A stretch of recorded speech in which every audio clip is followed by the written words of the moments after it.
Un labrador despreció una riqueza por su burro, después lo extravió y su heredero, domando una alimaña, se fracturó el tobillo. Pero esas dos calamidades preservaron la existencia de su heredero de un conflicto devastador. Esta es la demostración de que absolutamente nada sucede sin razón, y que lo que aparenta ser una condena puede transformarse en gracia divina. Hace décadas, en una comarca próspera rodeada de cerros y arroyos transparentes, se alzaba una modesta aldea agrícola. Allá, próximo a esa población, en su parcela, habitaba don Vicente, un labrador austero de aproximadamente 45 primaveras, con el semblante curtido por el astro rey y las extremidades endurecidas por el cultivo. Don Vicente no poseía abundancia. Escasamente disponía de lo necesario para que no faltara sustento en su hogar. Pero, contrario a la mayoría en la comunidad, él siempre portaba una sonrisa apacible, como si ninguna preocupación lo agobiara excesivamente. Los vecinos comentaban que era menesteroso, pero él en su interior se consideraba afortunado. Su núcleo familiar era reducido. Su único vástago Rafael, un muchacho robusto y repleto de aspiraciones, y una criatura extraordinaria que se había integrado como parte del clan, un burro grisáceo de estructura imponente y expresión penetrante al que nombraban Trueno. Trueno no representaba un ejemplar ordinario. En su expresión profunda existía un resplandor peculiar, como si cargara entendimiento en su pupila. Su pelaje gris resplandecía bajo el firmamento, y su presencia señorial provocaba que, sin pretenderlo, capturara la admiración de todo aquel que lo contemplara transitar. Era resistente como la roca misma, infatigable en las faenas más extenuantes, pero simultáneamente manso y gentil con aquellos que lo trataban con consideración. Pero lo que más asombraba no era únicamente su vigor, sino su perspicacia. Existía algo en Trueno que lo diferenciaba. Aparentaba comprender las expresiones de don Vicente y Rafael antes incluso de pronunciarlas. Con un simple ademán de la extremidad, con una mirada decidida, la bestia respondía como si prevaleciera entre ambos un idioma oculto que ningún otro podría interpretar. Rafael había madurado junto a él desde la infancia. Había dominado el arte de cabalgar sobre su grupa, y frecuentemente en los atardeceres sosegados permanecía reclinado en su pelaje, confiándole en susurros sus anhelos, como si Trueno pudiera custodiarlos en mutismo. Por ese motivo, para progenitor y descendiente, Trueno no constituía un simple instrumento de labranza. Era un camarada y un integrante del hogar. Para aquella estirpe, Trueno carecía de valor monetario. No se trataba de fortuna, ni de faena, ni de conveniencia. Trueno simbolizaba cohesión, dedicación y reconocimiento. Era un testimonio viviente de que la opulencia auténtica no siempre se cuantifica en monedas, sino en la compañía que sustenta el espíritu cuando la existencia se torna agobiante. Con el transcurrir del tiempo, el prestigio del burro se propagó por toda la comarca hasta que cierto día arribó a la población un terrateniente próspero de otra provincia que había escuchado la reputación de Trueno. Llegó cabalgando un equino refinado y ataviado con vestimenta lujosa que contrastaba con la modestia de los labradores del poblado. El cuchicheo de los habitantes no tardó en saturar el ambiente. Todos sabían que la visita de un individuo con semejante capital no era coincidencia. El terrateniente había llegado con una única finalidad: observar con sus propios ojos al burro del cual tanto se hablaba y adquirirlo. Apenas descendió de su montura, interrogó a un campesino sobre dónde residía el propietario de aquella criatura. El hombre, señalando hacia el mercado del reducido pueblo, le contestó: «Hace escasos instantes observé a don Vicente allá con el burro. Con certeza aún lo hallará».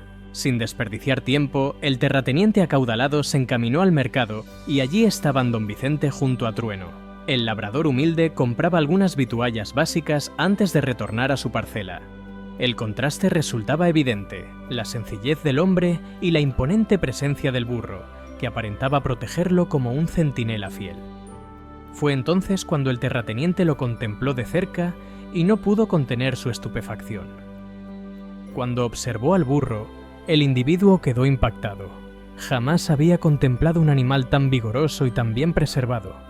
«Ese burro vale fortunas», expresó con admiración. Y cuando finalmente lo tuvo frente a frente, sus palabras no demoraron. Entonces, delante de todos los presentes, propuso a don Vicente una considerable cantidad de capital para adquirirlo. Era tanto que con aquella suma, don Vicente podría haber cesado de laborar por años.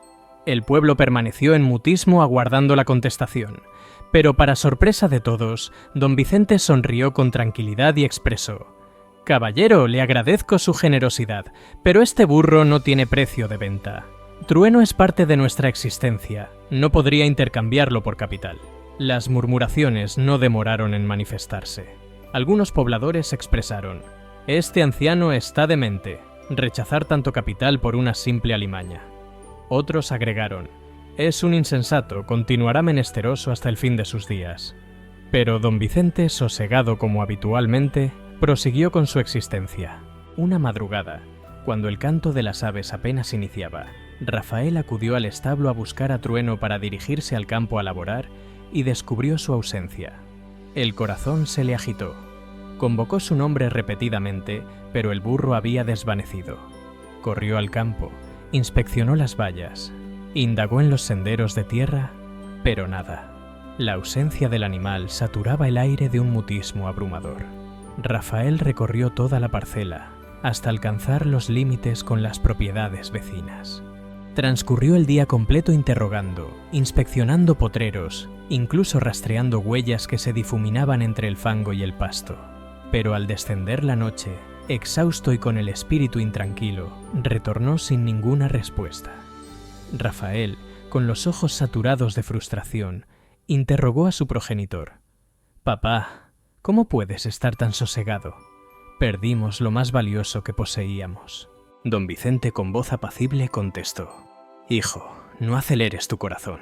No declares que es favorable o adverso tan precipitadamente. El tiempo demostrará lo que significa esta pérdida».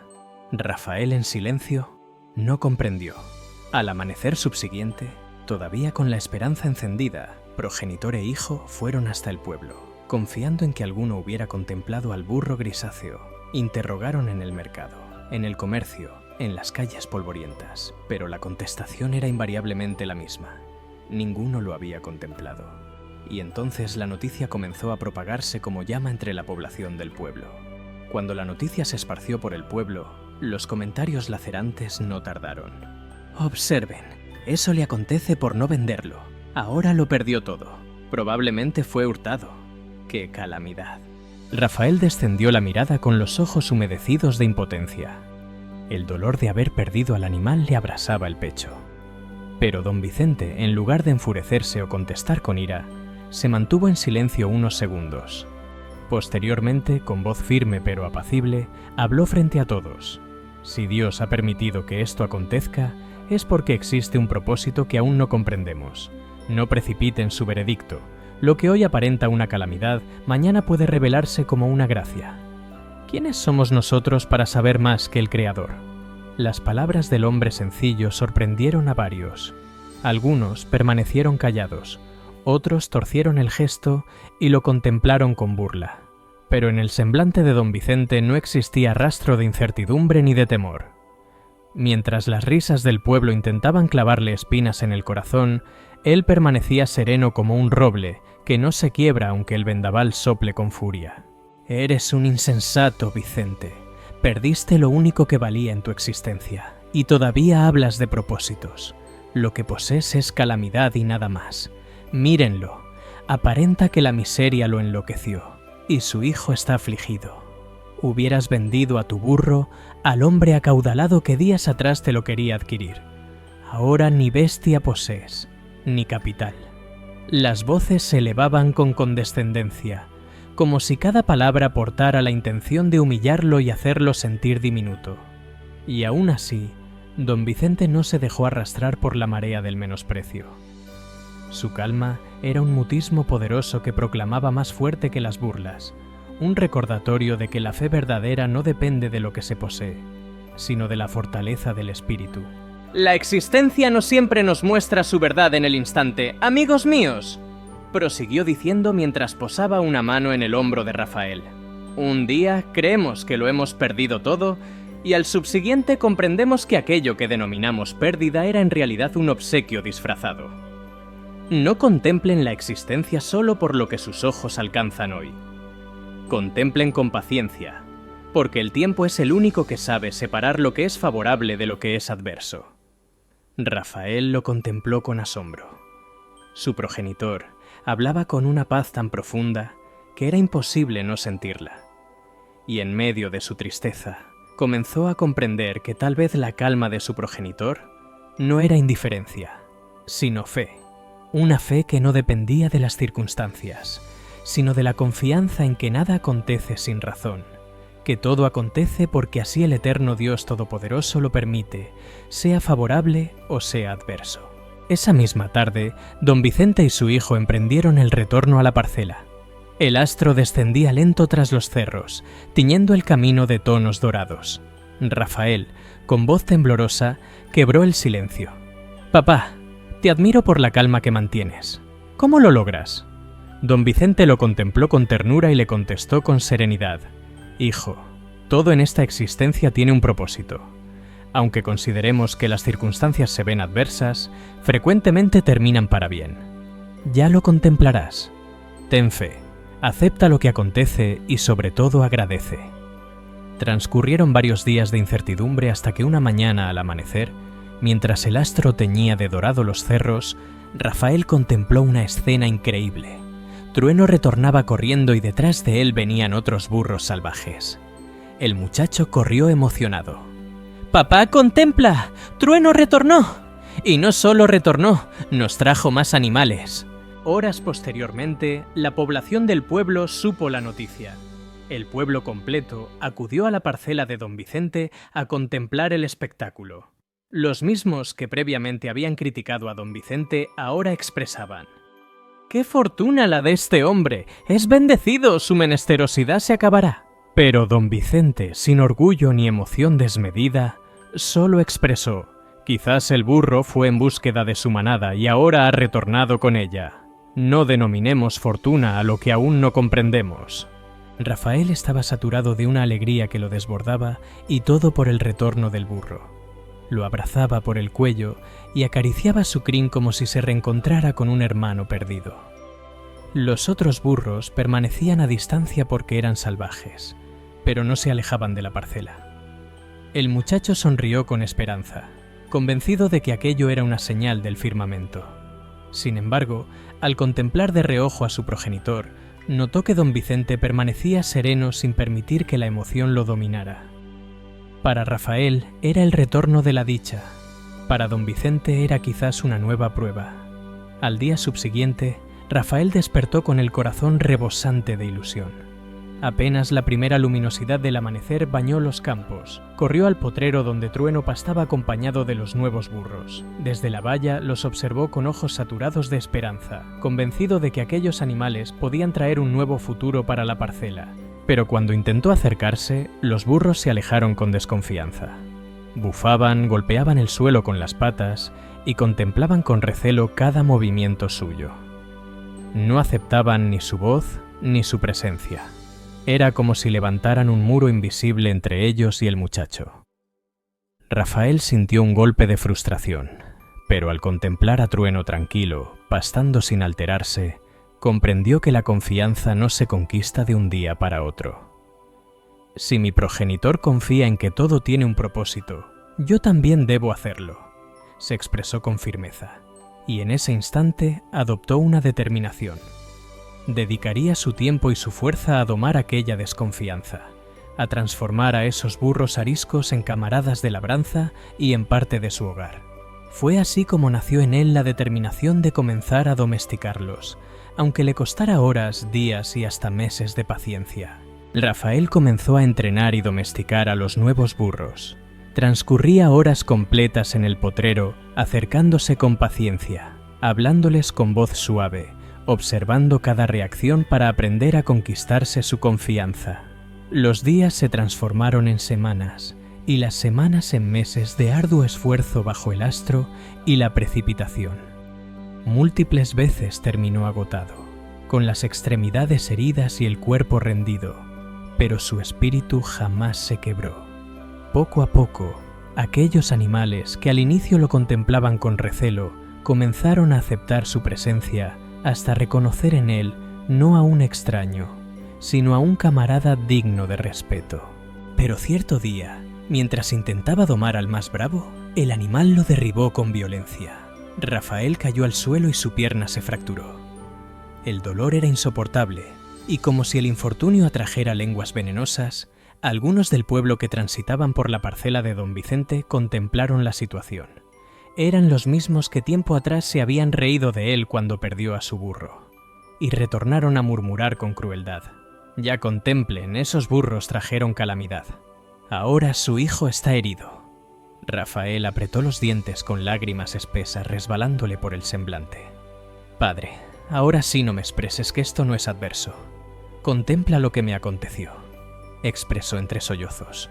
Don Vicente llegó a su lado en silencio. Se arrodilló en la tierra y le sostuvo la pierna con firmeza. Su mirada no tembló. Con voz baja que aparentaba abrigar el dolor, contestó: «Hijo, no declares que es adverso todavía. El tiempo tiene maneras misteriosas de mostrarnos su verdad». En ese mismo instante comenzaron las críticas como flechas lanzadas contra el corazón de don Vicente. «¿Y ahora qué, Vicente? ¿Dónde está ese propósito del que tanto hablabas cuando perdiste al burro? Mírate, tu hijo en el suelo fracturado. ¿Qué clase de gracia es esta?». Don Vicente los contempló sin alterarse, con la serenidad de quien no necesita defenderse ante el ruido del mundo. Su voz fue firme, pero cargada de paz. «El propósito no siempre se comprende en el instante, ni el dolor significa ausencia de Dios. No denominen calamidad a lo que aún no ha terminado de mostrarse. El tiempo revelará si esto es pérdida o si es enseñanza». Don Vicente no discutió con ninguno. Rasgó una tira de costal, improvisó una tablilla con 2 ramas rectas, y mientras Rafael jadeaba, le inmovilizó la pierna con cuidado y susurró: «No maldigas el dolor. A veces es un maestro exigente. Si Dios lo permitió, también nos proporcionará fuerzas para atravesarlo». Rafael lo contempló con los ojos encendidos de angustia. «¿Y si no puedo retornar a laborar, padre?». «Claro que retornarás a laborar, hijo. A veces Dios nos detiene para enseñarnos a caminar de otra manera. Hoy no comprendes, pero no precipites tu veredicto. Agradece la existencia incluso cuando duele. Lo demás, déjalo en manos del Altísimo». El vendaval peinó el potrero como una mano antigua. Los burros a lo lejos observaban en silencio, y en medio del dolor, la voz de don Vicente quedó flotando como una promesa que no necesitaba pruebas. La verdad de este día aún no estaba completa. Solo 2 semanas posteriormente del incidente de Rafael, la nación entró en conflicto bélico. El gobierno comenzó a reclutar a todos los jóvenes de la nación para conducirlos al frente de combate. Ninguno podía escapar. Cuando los soldados llegaron al pueblo, fueron parcela por parcela reclutando jóvenes. Cuando llegaron a la casa de don Vicente, contemplaron a Rafael con la pierna fracturada. No pudieron llevárselo. Mientras tanto, múltiples de los otros jóvenes fueron arrancados de sus hogares, y tristemente la mayoría jamás retornaría. Las familias lloraban desconsoladas. El aire del pueblo se saturó de lamentos, como un río de dolor que no encontraba cauce. Las madres abrazaban las ropas vacías de sus hijos. Los progenitores permanecían contemplando al horizonte con ojos apagados, incapaces de aceptar la ausencia. El sonido de los sollozos se mezclaba con el silencio de las casas vacías que aparentaban proclamar la ausencia de quienes jamás retornarían. Los que alguna vez se burlaron de don Vicente ahora lo contemplaban con ojos diferentes. El mismo ejército que arrancó a sus hijos de los brazos no pudo llevarse a Rafael porque su pierna fracturada lo dejó en casa. Y fue entonces cuando comprendieron lo que previamente despreciaban. La prueba de don Vicente y de su hijo, que aparentaba una calamidad, en realidad había sido para bien. Entre lamentos expresaban con la voz quebrada: «Nosotros lo señalamos. Nos reímos de su calamidad, pero contemplen ahora. Su hijo vive mientras los nuestros partieron, y no sabemos si retornarán. Sus palabras eran verdad. Todo lo que acontece está permitido por el Creador, aunque en el instante aparezca injusto». El silencio que siguió no fue de burla, sino de respeto. múltiples comprendieron que la fe de aquel labrador humilde había contemplado más lejos que sus veredictos apresurados, y que lo que aparentaba pérdida en realidad era protección. Don Vicente, con los ojos tranquilos y la voz firme, contempló a Rafael y le expresó: ¿Contemplas, hijo? Lo que aparentaba una calamidad, al final se transformó en salvación. Perder a Trueno fue duro, pero retornó con más. Fracturarte la pierna dolió, pero te libró del conflicto. Así es la existencia. Jamás sabemos qué significa realmente cada cosa hasta que el tiempo lo revela. Rafael, con lágrimas acumuladas en los ojos, contestó con un nudo en la garganta: Padre, ahora lo comprendo. Yo renegué el día en que el burro que estaba domando me derribó al suelo y me fracturé la pierna. Consideré que todo había terminado para mí, pero si no hubiera sido por ese dolor, hoy no estaría aquí contigo. Mis camaradas fueron conducidos y múltiples no retornarán. Don Vicente apoyó una mano en el hombro de su hijo y prosiguió con ternura, pero con una fuerza que calaba en el espíritu. Hijo, por eso te expresé que no denomines adverso a lo que aún no ha terminado de mostrarse. El Creador escribe con líneas que nosotros no comprendemos al principio. Él contempla más lejos que nuestros ojos y sabe más de lo que nuestro corazón soporta. Todo lo permite con un propósito. Rafael descendió la cabeza conmovido y expresó en voz baja: Perdóname, padre. Dudé de tus palabras, dudé de tu fe, pero ahora contemplo que estabas en lo cierto. Dios jamás nos abandonó, solo nos estaba guiando por un camino que yo no comprendía. Don Vicente lo abrazó con fuerza y con lágrimas contenidas susurró al oído de su hijo: Jamás olvides esto, Rafael. La existencia no se mide por lo que poseemos o lo que perdemos, sino por la confianza que depositamos en el Creador. Lo que hoy duele, mañana puede salvarte. Lo que hoy aparenta gracia, mañana puede probarte. Por eso agradece en todo tiempo, porque todo tiene un propósito. En ese instante, el silencio del campo se tornó solemne. El vendaval acariciaba las ramas de los árboles como si confirmara aquellas palabras eternas. Y en el corazón de Rafael nació una fe nueva, una fe que ya no dependía de lo que contemplaba, sino de lo que aprendía a confiar.